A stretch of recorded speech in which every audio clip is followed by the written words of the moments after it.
नमस्ते दोस्तों, आज मेरे साथ डॉक्टर आर के बेहरा हैं। नमस्ते दोस्तों।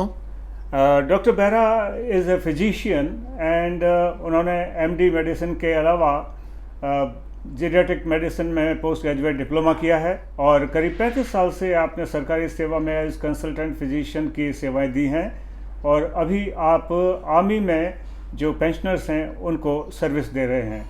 डॉक्टर बेहरा आज यहाँ पे हमको बताएंगे कि जो फ्रीक्वेंटली आस्क्ड क्वेश्चंस हैं कि किस तरीके से कोरोना वायरस के संबंधित जो सवाल हैं, आम सवाल, उनके कुछ जानकारी देंगे। डॉक्टर बेहरा, जो ये कोरोना वायरस की बीमारी चल रही है, ये क्या है? कोरोना वायरस की जो बीमारी चल रही है उसको कोविड-19 कहते हैं। ये कोरोना नाम के वायरस से होती है और ये जो अत्यंत सूक्ष्म है लेकिन हमारे लिए शत्रु का काम कर रहा है और ये अदृश्य शत्रु है हमारा। ये अभी हमने सुना है कि ये एक प्राकृतिक आपदा है और ये भी सुना है कि ये एक जानवरों से आई हुई बीमारी है, तो सत्य क्या है? और ये भी सुना है कि ये लेबोरेटरी में बनाई गई है। अभी तक ये गहन शोध व जांच का विषय है कि ये प्राकृतिक आपदा है या मैन मेड आपदा है, क्योंकि इस बात की संभावना पूरी है कि जो कोरोना वायरस होता है वह इसके सर्प है और ये पेंगोलिन है और चमगादड़ है, इनके शरीर के ऊपर रहता है। वह इनसे अकस्मात रूप से मानव के अंदर प्रवेश कर गया हो और ये एक तरह से जूनोटिक बीमारी कर गया हो। लेकिन इस बात की संभावनाओं से भी हम पूर्णतः इनकार नहीं कर सकते कि ये मानव मेड एक तरह से त्रासदी हो सकती है, क्योंकि इसके अंदर जिस तरह से रशिया के अंदर लीकेज हो गया था चेरियन संयंत्र से, न्यूक्लियर संयंत्र से, उसी तरह से हो सकता है कि चीन ने जो वुहान शहर के अंदर से, चूंकि ये चालू हुई है, वहाँ पे इनकी वायरोलॉजी लैब है और वहाँ से ये वायरस वो बना रहे हों और ये लीकेज हो गया हो। ये बताइए कि इसके जो संक्रमण के पश्चात कितने दिन में इसके लक्षण दिखते हैं? इसके लक्षण 2-3 दिन के बाद प्रारंभ हो सकते हैं और ज़्यादातर 2 वीक के अंदर अंदर आ जाते हैं। किस तरह के लक्षण होते हैं? साधारण जुखाम के जो भी लक्षण होते हैं, जैसे नाक का बहना, आँख का बहना, सूखी खांसी हो सकती है, गला खराब हो सकता है, तेज बुखार हो सकता है। कुछ लोगों के अंदर स्वादहीनता या गंधहीनता, उनको स्वाद का पता नहीं लगता, गंध का पता नहीं लगता। कुछ लोगों को खांसी होती है, सूखी खांसी होती है, जिसमें उसको कफ निकालने में बहुत भारी दिक्कत होती है और कई लोगों में ज़्यादा कमजोरी होती है और कईयों के अंदर सांस की इतनी ज़्यादा तकलीफ होती है कि वो लास्ट में मर भी सकते हैं। ये इसके फैलाव बहुत ही तीव्र गति से हो रहा है, तो उसके बारे में आप कुछ मेरे को बताएंगे कि इसका जो संक्रमण है वो किस तरीके से होता है और बॉडी में किस तरीके से प्रवेश करता है? ज़्यादातर ये जो भी संक्रमित व्यक्ति होता है उसके नाक से, खांसी से, आँख से, मुंह से निकलता है। मुंह से ये बोलने के अंदर जब अपन बोलते हैं तो थूक के जो सूक्ष्म कण होते हैं उनमें निकलते हैं। सांस के भी जो सूक्ष्म कण होते हैं उसके अंदर, खास करके छींकने के ऊपर ये, या खांसी करते हैं तो भी उसके अंदर भी ड्रॉपलेट, जो एयर ड्रॉपलेट होते हैं उसके अंदर निकलते हैं। और इस तरह से यदि वो असंक्रमित व्यक्ति के लग जाते हैं तो इस तरह से वो इन्फेक्टेड हो जाता है, क्योंकि इसकी इन्फेक्टिविटी बहुत ज़्यादा है। ये किस उम्र के व्यक्तियों में हो सकता है और किस कैटेगरी के लोगों को ज़्यादा खतरनाक होता है? ये किसी भी उम्र के नन्हे से नन्हे बच्चे से लेकर के 100 वर्ष से ऊपर के व्यक्ति के भी हो सकता है, लेकिन ज़्यादातर ऐसा देखा गया है कि पुरुषों में ये ज़्यादा हो रहा है, महिलाओं में कम हो रहा है।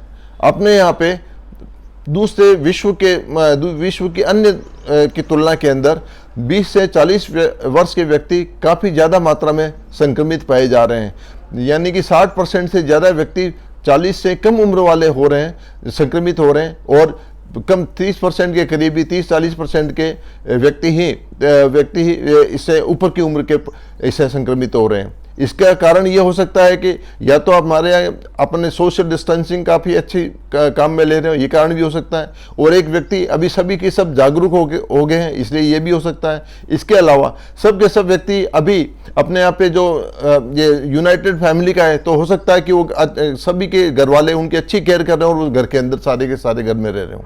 ये किस कैटेगरी के लोग होते हैं जिनको ये ज़्यादा ट्रबल कर सकता है? जिन लोगों की रोग प्रतिरोधक क्षमता कम होती है, या जो ऑलरेडी कई बीमारियों से ग्रसित हो रहे हैं, जैसे कि हाइपरटेंशन है, हार्ट की डिजीज है, लंग्स की क्रोनिक लंग डिजीज है, सीओपीडी है, ब्रोंकियल अस्थमा है, कैंसर लंग है, जिसके गुर्दे की बीमारी है, लीवर की बीमारी है, या प्रोटीन कैलोरी मालन्यूट्रिशन है, जिनमें खून की कमी अनीमिया है, या इम्यूनो कम्प्रोमाइज पेशेंट्स हैं, और जिनके अंदर स्टेरॉइड जैसी कई दवाएं चल रही हैं और उनकी जो पूर्णतः काफ़ी शारीरिक रूप से ज़्यादा कमज़ोर हो। ये दवाइयों के बारे में हमने बहुत सुना है कि बहुत नई नई दवाइयाँ आ रही है, बहुत सारे प्रयोग किए जा रहे हैं, तो अभी क्या प्रचलन में है?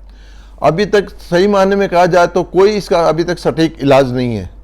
फिर भी हम कई तरह की दवाइयाँ काम में ले रहे हैं, खास करके जो हमने स्वाइन फ्लू के अंदर जो काम में ली, एड्स के अंदर काम में ली, वो दवाइयाँ इसके अंदर काम में ली जा रही है। इसके अलावा हाइड्रोक्सीक्लोरोक्विन नाम की दवा है, क्लोरोक्विन नाम की दवा जो अपन मलेरिया के अंदर काम में लेते थे, वह दवा इसके अंदर काम में ले रहे हैं। इवरमेक्टिन जो पैरासाइट के लिए दवाई है, वो हम इसमें काम में ले रहे हैं।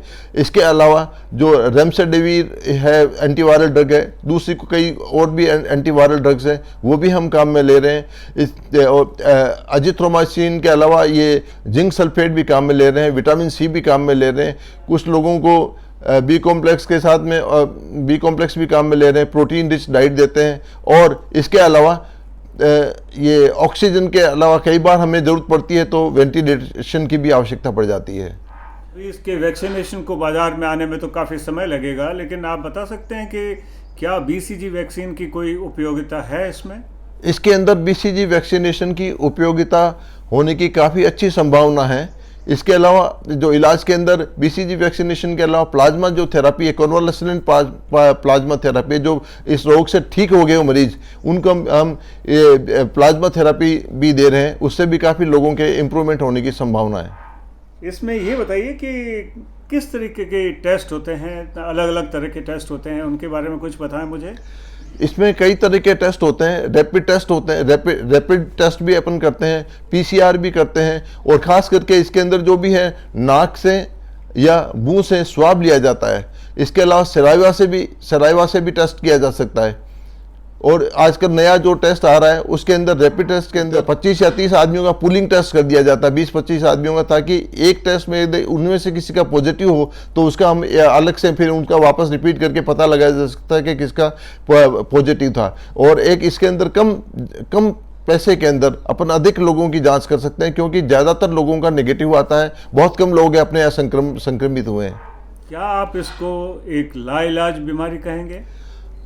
अभी तक तो इसको लाइलाज बीमारी कहेंगे, लेकिन ऐसी पूरी संभावना है कि जिस तरह से हमने चेचक को हम जड़ मूल से निकाल के फेंका है, चेचक जो स्मॉल पॉक्स थी, प्लेग को हमने निकाला है, इसी तरह से 2 दिन दूर नहीं कि हम इस बीमारी को भी यहाँ से निकाल फेंकेंगे। एक सेंटेंस में अंतिम संदेश।